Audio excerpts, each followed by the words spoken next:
आप लोगों में से बहुत सारे लोग हैं जो बहुत बार कौन बहुपद है कौन नहीं है इसमें बहुत गड़बड़ करते हैं, ठीक है।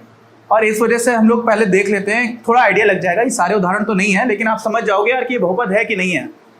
कई लोग ये देखते हैं और एकदम से उनकी जो आंखें खुल जाती हैं और वो कहते हैं कि यहाँ तो वही √2 लिखा हुआ है, इसका मतलब है जो भी घात है वो 1/2 है। किसी की भी घात जब 1/2 थी उसको हम रूट के अंदर लिख देते हैं, तो वो कहते हैं ये तो बहुपद नहीं होगा। जैसे वो नहीं कर देते हैं वैसे उनके मार्क्स भी नहीं आते हैं, है ना। क्यों नहीं आते हैं यार? हम लोगों ने चर की बात की है। किसकी बात की है? चर। जो चर है x, देखो ना यार, x की घात 3 है, x की घात 2 है, x की घात 1 है, यहाँ पर x की घात 0 है। x की घात 0 क्या होती है? 1 होती है। तो यहाँ पर x की घात 0 है, इसका मतलब ये क्या होगा? ये एक बहुपद है। आपको अचर से मतलब ही नहीं है, अचर से कोई मतलब नहीं है, चर से मतलब है। समझ में आ गई? ठीक। इसका मतलब ये क्या होगा? ये बहुपद है, ठीक है। अब दूसरे को देखते हैं।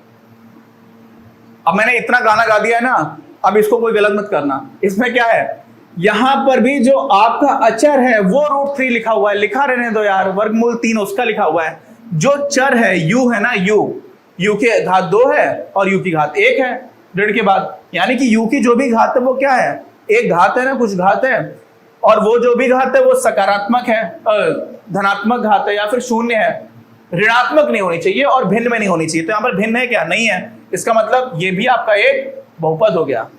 अच्छा ये देखो, इसमें क्या है? ये तो भिन्न आ गई, है ना, भिन्न आ गई ना। अरे राजा बाबू, ये 1/3 गुणे u लिखा हुआ है, -7 लिखा हुआ है। तो ये जो भिन्न है वो u में नहीं है, u की घात में नहीं है। u में आप 3 से भाग दे रहे हो, लेकिन u की जो घात है वो तो अभी भी 1 है। हमें घात से मतलब है, किसकी? चर की घात से। फिर से दिमाग में बैठा लो। गलत कर देते हो यार, आप लोग गलत कर देते हो, उसके बाद से फिर मार्क्स नहीं आते हैं, है ना। मार्क्स लाने के लिए ही गलत मत करो, समझ तो लो। समझने का जो मजा है वो मार्क्स आने का मजा नहीं है। यहाँ पर क्या होता है? ये भी आपका एक बहुपद है। क्यों? क्योंकि यहाँ पर u की जो घात है वो एक है, और एक तो एक कोई ऋणात्मक संख्या तो है नहीं, ना तो एक भिन्न है, ठीक। ये देखिए यहाँ पे तो x की घात भी बढ़िया दिख रही है, एक भी बढ़िया दिख रहा है, लेकिन ये पॉलिनोमियल है क्या? कुछ लोग कहते हैं कि यस सर ये है। ये कहीं से भी नहीं है, कहीं से भी नहीं है। कानपुर से भी नहीं है, दिल्ली से भी नहीं है, राजस्थान से भी नहीं है। कैसे नहीं है यार? इसमें जब भी हम 1/, कुछ भी लिखते हैं ना, तो वो क्या हो जाता है? ये लिखा हुआ है x - 1 की घात ऋण 1, और जब ऋण 1 को आपको परिवर्तित करना होता है धनात्मक घात में, तो आप क्या कर देते हो? 1/, कर देते हो। जो भी घात लिखी हुई थी उसी को आपने लगा दिया। ये क्या हो गया? x - 1 की घात 1। अब x - 1 की घात 1 चाहे आप लिखो चाहे ना लिखो, क्योंकि किसी की घात 1 रहेगी वो उतनी हो जाती है ना। तो इसका मतलब यहां पर ऋणात्मक घात आ गई है, और जब भी ऋणात्मक घात आ जाए तो वो पॉलिनोमियल होता ही नहीं है, बहुपद होता ही नहीं है। और इसका एक दूसरा तरीका भी है। 1/, में कभी भी कुछ भी लिखा हो ना, x² - 5x धन का कर दिया, फिर धन 2 कर दिया, ऐसा कुछ भी कर दिया। जैसे ये देख लो यार, यहां पर ऋणात्मक घात देख लो, एक साथ दिखा दे रहा हूं। ऋणात्मक घात है, 1/, में लिखा हुआ है। यहां पर x की घात कैसी है? 1/2 है, भिन्न की है ना। तो ना ये पॉलिनोमियल है, ना ये बहुपद है, ना ये बहुपद है, ना ये बहुपद है। द्रुपद कौन थे? ठीक है, द्रुपद कौन थे? महाभारत आजकल देख रहे होगे शायद, द्रुपद एक महाभारत में कैरेक्टर थे, उनका मतलब नहीं है अभी यहाँ पर। बहुपद ये नहीं है। क्यों नहीं है यार? फिर से एक बार बता देता हूं, गलत करते हो आप लोग, इसलिए मैं बार बार बता रहा हूं। यहां पर अचर से कोई मतलब नहीं है। अचर की घात भिन्न हो सकती है, ऋणात्मक हो सकती है। ऐसा लिखा हुआ x² - 2 की घात -17, ये भी आपका बहुपद है। आपको किससे मतलब है यार? चर से मतलब है, समझ गए ना। ये भी है, क्यों? क्योंकि उसमें u² से पहले √3 है। √3 जो है वर्गमूल 3 है, वो क्या है? अचर है। अचर से मतलब ही नहीं है, अपने को चर है। और चर की घात यहाँ पर भी एक धनात्मक नंबर है, यहाँ पर भी धनात्मक है। धनात्मक ना भी हो, जैसे सिर्फ मान लो लिखा हुआ 15, ये एक बहुपद है क्या? ये भी एक बहुपद है। क्यों? क्योंकि इसमें जो x की घात है वो 0 है, और x की घात 0, इसका मतलब ऋणात्मक तो नहीं है ना, कोई भिन्न तो नहीं है ना, इसलिए ये भी एक कैसा हो गया? ये भी एक बहुपद है। और इस बहुपद की, अब थोड़ा इंटरेस्टिंग क्वेश्चन आया है, इस बहुपद की घात क्या है? घात हम लोग किसकी बताते हैं? जो भी उसके साथ एक चर लिखा हुआ है, और चर की जो घात होती है वही उस बहुपद की घात हो जाती है, जो चर की सबसे बड़ी घात है। यहाँ पर चर कुछ है ही नहीं वैसे, x मान लो, u मान लो, कुछ भी मान लो, लेकिन उसकी घात कितनी होगी? 0 होगी। इसीलिए इस तरह के पॉलिनोमियल की, इस तरह के बहुपद की जो घात होती है, घात को इंग्लिश में बोलते हैं डिग्री, वो क्या हो जाती है? शून्य हो जाती है, शून्य।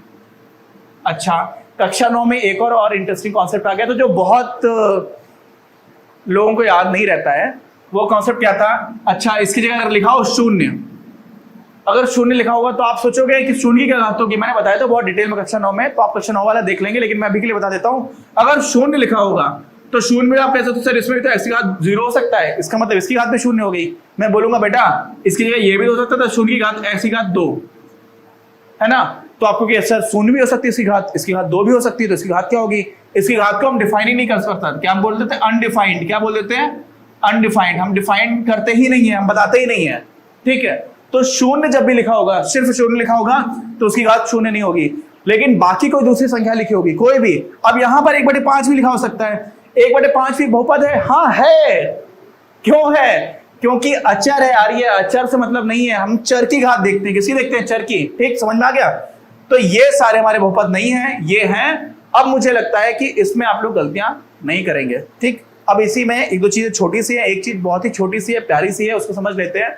क्योंकि ये तो मैंने इसलिए बता दिया क्योंकि गलती कर देते हो यार तुम लोग, और गलती कर देते हो तो मुझे भी अच्छा नहीं लगता है ना? और मुझे भी अच्छा नहीं लगता है तो मेरी सोशल यूटिलिटी कम हो जाती है, मेरी भी कम हो जाती है, आपकी भी कम हो जाती है। अब आपको भी पगला गए हो सर, है ना? आजकल मैं अर्थशास्त्री पढ़ा रहा हूँ तो उसमें यूटिलिटी आती है। यूटिलिटी का मतलब होता है कि किसको कितना फायदा हो रहा है। खैर वापस लौटाते हैं गणित पर, गणित पे लौटते हैं फिर से। तो हम लोगों ने क्या बात की है? एक हमारा बहुपद है। अब बहुपद पे गलती मत करना यार। x की घात 7 माइनस 17 x स्क्वायर प्लस 3, ये हमारा x में एक बहुपद है। बहुपद को इंग्लिश में बोलते हैं पॉलिनोमियल, इसलिए नॉर्मली ज्यादातर हम लोग इसको लिख देते हैं p ऑफ x। क्या लिख देते हैं? p of x। तो px क्या हो गया? p ऑफ x बोलो या px बोलो, कोई फर्क नहीं पड़ता। p ऑफ x वैसे बोलना ज्यादा सही रहता है। अभी आप फंक्शन पढ़ोगे जब कक्षा 11 कक्षा 12 में जाओगे, तो अभी के लिए आप ध्यान रखो कि यहाँ px हो गया। px क्यों लिखा गया? क्योंकि इस बहुपद में जो भी चर है यार, चर वो किस में है? x में है। तो ये जो पॉलिनोमियल है वो x में है, बस ये लिखा हुआ है। यहाँ पे क्या लिखा हुआ है? पॉलिनोमियल है वो किस में है? x में है उसका। और क्या है पॉलिनोमियल? x की घात 7 माइनस 17 की घात 17 गुणा x की घात 2 धन 3, ये हो गया। अब कहा जा रहा है कि यार p2 क्या होगा? मतलब क्या हुआ? मतलब अगर x जो है उसका पॉलिनोमियल ये बन रहा है तो p2 क्या होगा? ये हमसे पूछ लिया गया। अब हम लोग क्या करेंगे? अब हम लोग ये करेंगे कि जहां जहां पर x था, इसमें देखो ये क्या है? एक समीकरण है। क्यों? क्योंकि इसमें इधर जो लिखा हुआ है उसको इसके बराबर किया गया है। तो जब बराबर का निशान लगा करके इधर कुछ लिख दिया जाए और इधर कुछ लिख दिया जाए तो वो एक समीकरण बन जाता है। मैंने पहले बताया था आपको, पहले मतलब कक्षा 9 में बताया था यार, कक्षा 9 के वीडियोस देख लो। यहां पर क्या हो रहा है? यहां पर आपने इस तरफ सिर्फ x को परिवर्तित किया ना, बाकी तो सब कुछ वही रहा, 2 कर दिया। तो यहां पर भी वही कर दो, x की जगह 2 डाल दो। तो 2 डालोगे तो क्या हो जाएगा? 2 की घात 7 ऋण 17 गुणे 2 की घात 2 धन 3। अच्छा एक चीज और समझ लो यार, कि यहां पर 17 में गुणा कर रहे हैं हम लोग 2 की घात 2 का। तो ऐसा मत करना कि 17 में पहले 2 से गुणा कर दो। हालांकि यहां पर उत्तर में कोई अंतर नहीं आएगा इस वाले केस में, लेकिन जब भी घात का फंक्शन होता है ना, घात हम लोग पहले सॉल्व करते हैं। हम लोगों ने बॉडमास पढ़ा हुआ था, बॉडमास इंग्लिश में पढ़ लेते हैं, है ना? उसमें क्या होता है? पहले हम लोग ब्रैकेट को हल करते हैं, उसके बाद से ऑफ आता है जिसको हिंदी में का बोलते हैं। जैसे हम लोग लिखते थे ना 17 का 3%, तो क्या हो जाता है? 17 गुणे 3/100। का की जगह क्या कर देते? गुणे का निशान लगा देते। बहुत ही बच्चों ने पढ़ा होगा, शायद भूल गए होंगे, तो वो भी पहले हल करते हैं। फिर उसके बाद से भाग आ जाता है, फिर गुणा आ जाता है, फिर धन और ऋण में आप कुछ भी करो फर्क नहीं पड़ता, लेकिन उसके पहले कोष्ठक करोगे। और कोष्ठक में भी क्या करोगे? सबसे पहले छोटा कोष्ठक पहले होगा, उसके बाद से मझला कोष्ठक होगा, उसके बाद से बड़ा कोष्ठक होगा, है ना? समझ में आ रहा है? उसमें भी कभी कभी लोग बार लगा देते थे। जब बार लग जाते थे तो उसको बोलते थे रैखिक कोष्ठक। आप शायद भूल गए हो, बहुत ही छोटे में कक्षा 4, 5, 6, 7 में हम लोगों ने ये सारी चीजें पढ़ी हुई थी। लेकिन यहाँ से मैं बताना क्या चाह रहा हूँ, यहाँ से ये बताना चाह रहा हूँ, ये क्यों बता रहा हूँ यार, आजकल इतना मतलब कभी कभी ऐसा देख करके लगता है ना, जब मैं छोटा था तो लगता था अमेरिका बहुत तोप है, क्योंकि मुझको ऐसा बताया जाता था कि जो अमेरिका से आ रहे हैं वो तो राजा महाराजा हैं। अभी भी आप लोगों में से कई लोगों को ऐसा लगता होगा, अब तो खैर मेरे बहुत सारे दोस्त वहां पर हैं। लेकिन आजकल भी इंटरनेट पर ऐसी चीजें आ जाती हैं कि 90% लोगों ने ये गलत किया। क्या गलत किया? 2 में भाग 2 धन 1। अब बहुत सारे लोग करेंगे इसको, क्या कर देंगे? कहेंगे कि यार 2 में देखो 1 जोड़ रहे हो आप और 2 में भाग कर रहे हो, तो ये क्या हो जाएगा 2 डिवाइडेड बाई 3 और ये हो जाएगा आपका 2/3। कई लोग क्या कहेंगे, कई लोग कहेंगे कि पहले भाग होता है तो आप 2 से 2 में भाग दे दोगे तो आपको मिलेगा 1, फिर आप 1 में 1 जोड़ दोगे तो आपको मिलेगा 2। अब ये सही है या ये सही है? कोई बोलेगा कि देखो पहले 2 से आपने 2 में भाग कर दिया, फिर आपने 1 जोड़ दिया। अच्छा, इसी को थोड़ा और भी चेंज करके लिख लेते हैं, 2 धन 2 डिवाइडेड बाई 2। कुछ लोग बोलेंगे कि इसमें क्या कर रहे हो आप, इसमें पहले आपने 2 में 2 जोड़ा, 4 हो गया, 4 में आपने 2 से भाग किया, फिर क्या मिल जाएगा 2। कुछ लोग बोलेंगे इसमें आपने 2 था, 2 में पहले ये करना था, पहले भाग देते हैं तो हो जाएगा 1 और यहाँ पे 2 तो ये आ जाएगा 3। अब कुछ लोग इसका उत्तर 3 बताएंगे, कुछ लोग 2 बताएंगे और पूरा इंटरनेट बिगड़ जाएगा। तो बहुत सारे अमेरिका में बहुत सारे लोग इस तरह की पोस्ट करते रहते हैं, वायरल भी होती रहती है। उनको पता ही नहीं है कि पहले भाग देना होता है, बहुत सारे लोग कंफ्यूज हो जाते हैं, है ना। तो इसलिए ये सब देखकर के समझ में आता है कि अपने यहाँ पर भी कोई कमी नहीं है ना। और कुछ कुछ तो ऐसे उनके राजनीतिक निर्णय हैं जिनको देख करके लगता है कि हाँ अमेरिका में भी मूर्खों की कमी नहीं है, और हमारे यहाँ पर उनसे ज़्यादा समझदार लोग शायद हैं, क्योंकि हम लोग इस तरह की इतनी गलतियां नहीं करते हैं। आप समझ लो कि पहले भाग दोगे तो ये सही है, ये गलत है, पहले जोड़ोगे नहीं। यहाँ पे पहले जोड़ दिया है, यहाँ पे क्या किया है, यहाँ पर भी आप पहले भाग दोगे तो यहाँ पे जो पहले जोड़ दिया था ये गलत था। देखो ये गलत है, ये गलत है, ये सही है और ये सही है, ठीक है। यहाँ पे पहले आप भाग दे दिया, फिर आपने जोड़ दिया, ठीक। अब ये सब मैंने क्यों बताया, ये तो आपको कहीं लेना देना नहीं था डायरेक्टली, ये इसलिए बताया कि जब हम लोग घात को हल करते हैं, किसको हल करते हैं, घात को, तो यार पहले घात हल होती है गुणा करने से पहले।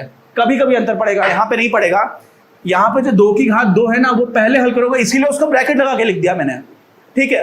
अगर इसको ऐसे लिख देता 17 गुणे 2 गुणे 2, तो पहले ये वाला हल कर रहे हो या पहले ये वाला हल कर रहे हो, ये पहले हो रहा है या ये पहले हल हो रहा है, आपको कंफ्यूजन हो जाता है ना। इसलिए क्या करते हैं हम लोग, हमेशा ही पहले से ही जब भी घात को हल करो ना, उसको कोष्टक लगा करके खोल दो। जैसे यहाँ पर भी देखो मैंने कोष्टक लगा दिया, मैंने ऐसे नहीं लिखा 2 की घात 7 माइनस 17 गुणे 2 की घात 2, है ना।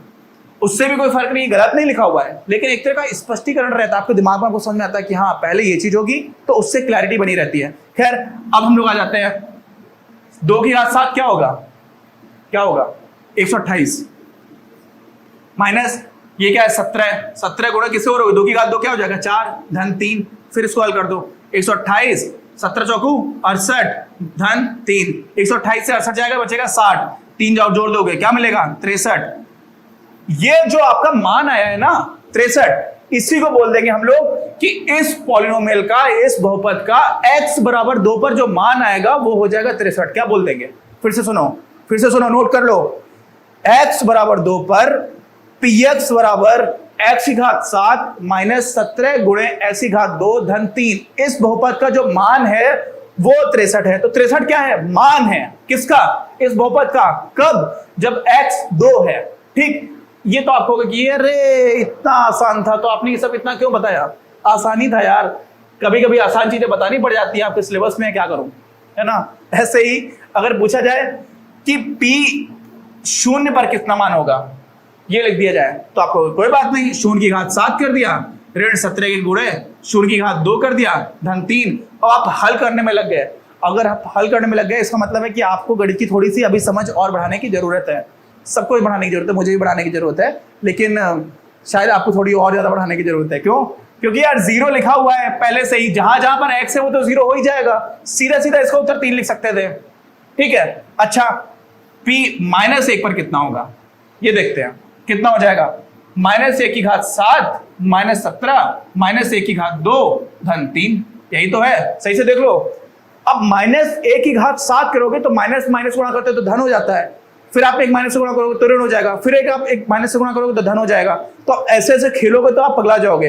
तो आपको समझ में जो पैटर्न है वो समझ में आ जाएगा। उसमें क्या होगा कि जब भी -1 की घात कोई सम संख्या है, यहाँ पे विषम है, जब सब 2 होता, ऐसे समझ लो, -1 की घात 2 होता तो क्या हो जाता, -1 गुणे -1, तो आप कहते हैं माइनस माइनस है, सम का गुणा कर रहे हैं, तो ये क्या हो जाएगा, ये हो जाएगा 1। यहाँ पे क्या कर रहे हो, जब भी विषम आएगी ना तो -1 मिल जाएगा, ऋण 1 मिल गया आपको। फिर क्या हुआ, ऋण 17 था, इसको आप यहाँ पे -1 की घात, तो एक सम संख्या है तो आपको पता है यहाँ पर तो 1 मिलेगा, तो आपको कहा गया गुणे 1 धन 3, तो ये क्या हो गया, ऋण 1 ऋण 17 का 1 में गुणा करोगे ऋण 17 रहेगा, फिर धन 3, ये क्या हो गया ऋण 15।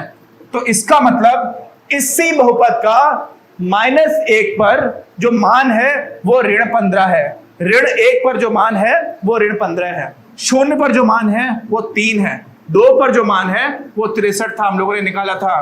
ठीक है, तो यहां पर ये बस चीज बतानी थी कि कोई भी पॉलिनोमियल दिया हो। अच्छा, आप लोग सोचते हो यार एक उदाहरण देने से आप लोग कभी कभी परेशान हो जाते हो, है ना। एक और उदाहरण दे देता हूं यार, तो आपकी परेशानी तो दूर करनी है। px लिखा हुआ है x की घात 3 - 7 x की घात 2 धन 15 x - 30।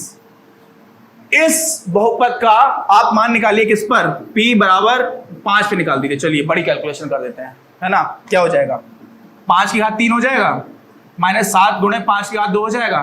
देखते रहना जल्दी जल्दी, अब इसमें कुछ है नहीं, है ना। 5 की घात 3 कितना होता है, 125, माइनस क्या हो जाएगा, 25 7 175, ये क्या हो जाएगा 75, ये क्या हो जाएगा 30, फिर क्या हो जाएगा माइनस माइनस वाले एक साथ जोड़ लो, ये माइनस का है ये माइनस का है, तो ये क्या हो जाएगा, ये हो जाएगा -205। इन दोनों को एक साथ जोड़ लो, ये क्या हो जाएगा 200, तो ये उत्तर क्या हो जाएगा -5। मैंने सोचा था बड़ी कैलकुलेशन होगी, बहुत ही आसान होगी। ठीक है, सिंपल थी। इसका मतलब क्या हुआ, जो बात बोल रहा हूं ना वो समझ लो। वो बात है सिर्फ इतनी सी कि इस बहुपद का, किस बहुपद का, इस बहुपद का p बराबर 5 पर, p बराबर 5 नहीं, गलत बोल दिया मैंने, x बराबर 5 पर, किस पे, x बराबर 5 पर जो मान है वो ऋण 5 आ जा रहा है। ठीक है, अब सोचिए कुछ भी आ सकता है यार, कुछ भी आ सकता है ना। तो यहां पर हो जाएगा p -5 जब आप करोगे तो आपको मिल रहा है, सॉरी 5 कर रहे हो तो आपको मिल रहा है -5, ऋण 5। ठीक, ये आ गया। अच्छा, मैंने ये सब कहानी आपको सुना दी। अब एक थोड़ा सा इसी से जुड़ा हुआ कॉन्सेप्ट है जो हम अगले वीडियो में देखेंगे, लेकिन उसकी स्टार्टिंग में आपको बता देता हूं, जिससे आपको समझ आ जाए कि किस चीज की ये सब क्यों बताया गया। इसका अपना मूल्य भी है, अपनी वैल्यू भी है, लेकिन कभी कभी हम क्या करते हैं कि हम इसी बहुपद को 0 के बराबर कर देते हैं। तो हम क्या कर देते हैं, p ऑफ x जो भी लिखा हुआ है, जैसे यहाँ पर क्या लिखा हुआ है बताइए, x की घात 3 - 7 x square -15x, sorry +15x - 3, यही तो था, -30, यही तो था। अब इसमें बोल दिया गया कि आपको px बराबर 0 कर देना है।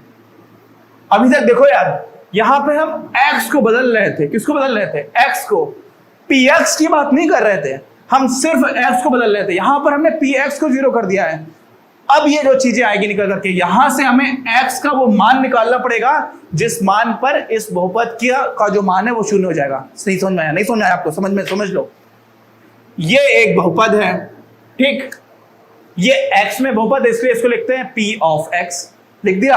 अब क्या किया, p ऑफ x को हम 0 कर दे रहे हैं, और हमें x का ऐसा मान निकालना पड़ेगा जिस मान पर इस बहुपद की का जो मान है, इस बहुपद की जो वैल्यू है, 2 बार मान आ रहा है इसलिए कंफ्यूज मत होना, इस बहुपद का मान 0 हो जाए, हमें ऐसे x की वैल्यू निकालनी पड़ेगी, और उस x को हम लोग बोल देते हैं क्या, मूल। क्या बोल देते हैं, मूल। इंग्लिश में बोलते हैं उसको जीरोस, इंग्लिश में एक और शब्द बोलते हैं उसको रूट्स।